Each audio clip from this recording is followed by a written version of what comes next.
My UFC Fight Night Cannonier vs. Borralho recap. The first fight on the card was Bladishare versus James Lamtop. It was a really good fight. I don't know how it went to split decision. I thought Borshchev got all three rounds, and I don't really think that James Lamtop had an argument for any rounds. The one thing I don't get is how did James Lamtop not get KO'd? Borshchev was hitting him with some huge shots, and he just wasn't going down. Borshchev just showed levels when it comes to striking, and Lamtop didn't really shoot any takedowns. He was just pretty sloppy on the feet, and Borshchev just showed levels, like I said. Um, Borshchev had a pretty good fight. His striking was definitely up there.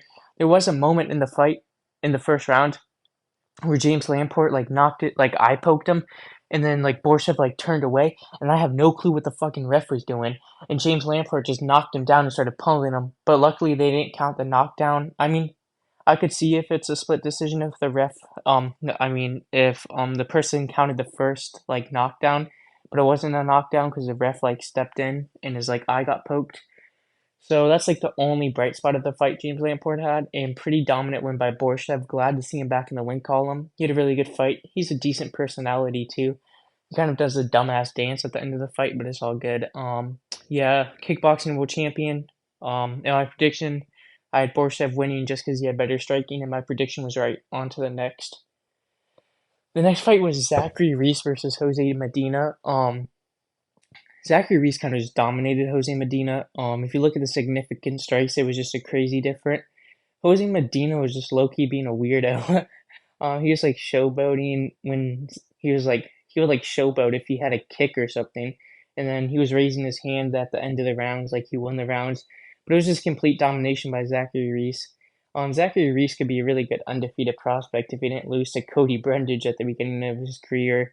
I wouldn't mind to see Cody Brundage versus Zachary Reese again, but I feel like Zachary Reese is just levels above Cody Brundage now.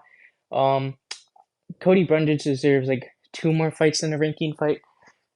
He's had some really good wins now. First round KO, he nearly got a KO, but they must be putting something in the water in South America because these South American dudes just have chins.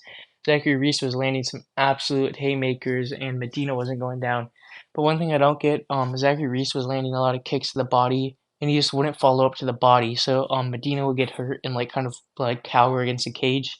He would get hurt to the body, and then Zachary Reese would just go to the head. So it doesn't really make sense. I think he could have got a finish if he targeted the body.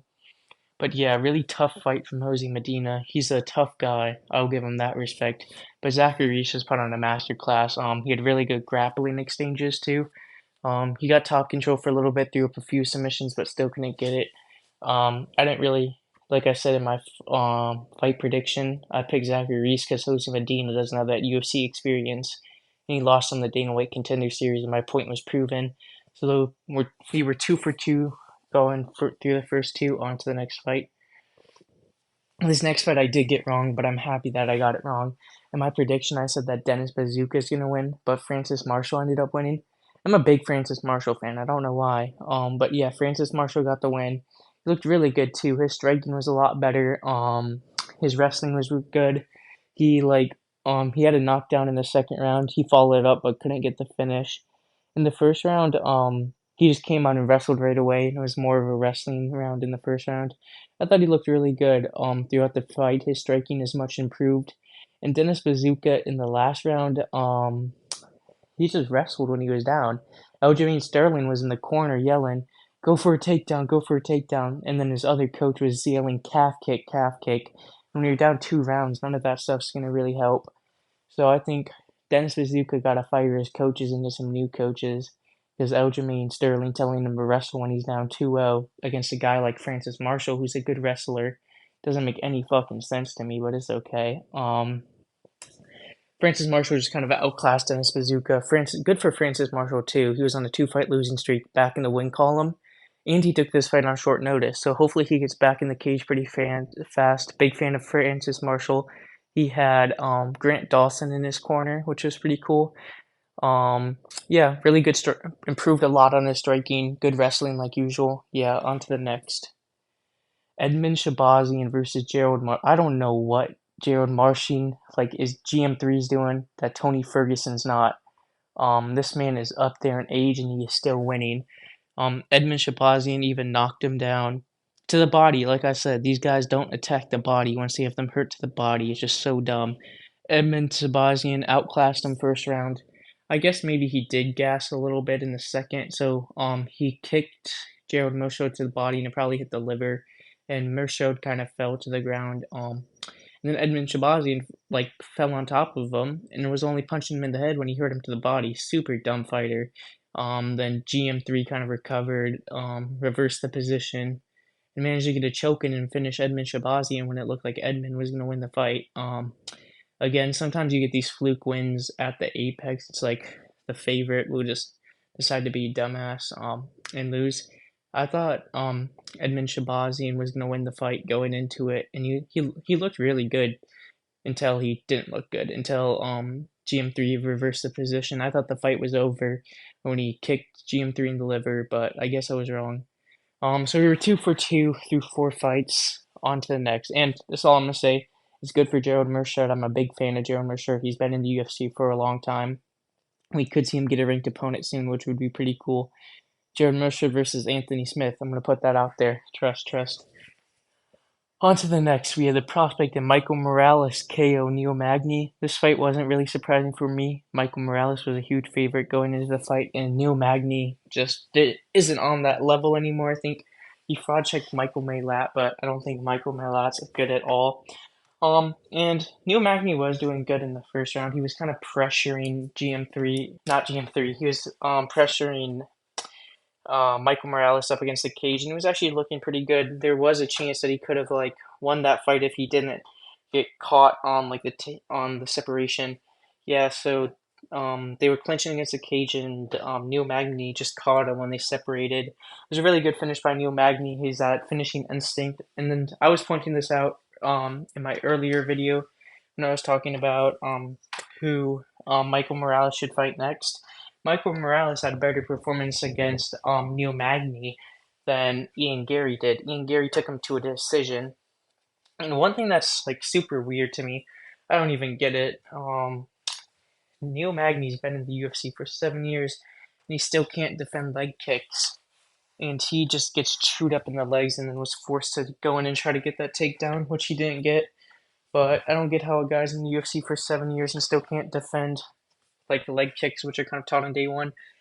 He got absolutely eaten up by leg kicks against Ian Gary. Mike Malott kind of hit him with a couple of them, but Mike Malott's not a good fighter. He's just a dumbass Canadian. He kind of threw the fight against Neil Magny, but then we saw Michael Morales come out and leg kick again, and he was having good leg kick success. So I don't know how he can't defend leg kicks, and he's been in the UFC for 7 years. But at least we have another prospect at welterweight. I think that he should get a really. I think that Michael Morales should get a huge fight up in the rankings. He had a really good performance tonight, and I'm saying we should do Michael Morales versus Wonderboy or Walker Buckley. I think that's a really good fight. He's a good prospect. He deserves one of those ranked fights. On to the Ultimate Fighter. Like I said, Marlon Santos just has that favela power. He put on a really good performance. What can I say? He got the KO. Um, I do think that the Con Offley's a good fighter. He just couldn't really show it. He had a really good. He didn't have a good first round. He did really good on the Ultimate Fighter, but I think he doesn't have the gas tank for 3 rounds or just the physicality for 3 rounds. So he did really good on the Ultimate Fighter. And then when it got to those 3 round fights, or when it got deeper in the fight where he actually needs to have a little bit of a gas take to kind of win the fights, he just couldn't do it. But still, really impressive performance, nevertheless, by Marlon Santos. It could have been a walk-off KO, but he led up with some follow-up shots, which is a smart thing to do. I think that he's going to be a really good fighter. He's 25 years old, 24, 25. I think he should switch gyms and go to the fighting nerds. He can be another one of those prospects. A really good fight in general. Glad to see him get a win. I'm a big fan of Marlon Santos. I still do wish Rudy Roots won the Ultimate Fighter, but it's okay. I think he's going to be a good fighter for a while. He has all the potential, and he has age on his side, which is a good thing. But on to the next. And the next fight on the card, MMA Guru's little butt buddy. Robert Valentin versus Ryan Loder. So Ryan Loder, he just uses D1 wrestling. Valentin didn't really have any answers. He threw up like one submission from bottom, but for the most part, he was kind of just getting dominated. Ryan Loder has really good wrestling, but I think he could run into some problems if he faces someone that has good takedown defense. I don't know how good his striking is. He didn't really get a chance to showcase it because he got a takedown really fast. But you got to feel for Robert Valentin. He like broke his arm or did something to his arm in the first round, and he couldn't really defend the crucifix, which that's nasty work by Ryan Loder. He did that once on the Ultimate Fighter, once in the UFC. That crucifix position where he just has that ground and pound. Super impressive win by Ryan Loder. He's pretty old though. Unlike Myron Santos, he's like 30, 31. But Robert Valentin, I hope we see him back in the UFC. He has tons of aura. Not anymore. Maybe he got his aura robbed. But he's kind of like a Yuri Prohaska type mentality. And just put him against strikers. Make fun fights. He's gonna perform in fun fights with strikers. Don't give him some wrestler. But yeah, he still had some good submission throw ups from bottom. In my prediction, I said that he was going to get a submission off of bottom, but he just couldn't get that submission. He had like an arm triangle or an arm bar, but Ryan Loder escaped. Really fun fight. Not really fun fight, but it was good grappling exchanges until the second round, and Robert Valentin couldn't do anything because of his arm. But good win for Ryan Loder. Got his UFC contract. I hope we see Robert Valentin against a striker next. He's such a brutal striker. I think he'll do good if he gets favorable matchups. On to the main event in Jared Cannonier versus Borralho. I said that Cannonier was going to win in my prediction. He put on a good fight. That's all I'm going to say. Cannonier, I had it 2-2 going into the final round. Cannonier, he just doesn't have that chin anymore. He got dropped brutally in the last round. He was doing a good job in the first round. It was kind of pit for pat. I'm surprised Kyle Borralho didn't use more striking. But Kyle Borralho is a really good fighter. I want to see him versus Marvin Vettori next. And I mean, you gotta feel for Jared Cannonier. He never got the title. He's 40 years old now. This is kind of the end of Jared Cannonier's career. 2 losses in a row to up-and-comers. I mean, they're just going to keep on feeding him to good fighters. And I do feel bad for him. I think he's a really good fighter, but he's just too old now, in my opinion. Um, I think he's really good. Um, but Kyle Borralho just showed him levels. I can't be sit out here and just glaze. Jared Cannonier, Borralho did show him levels.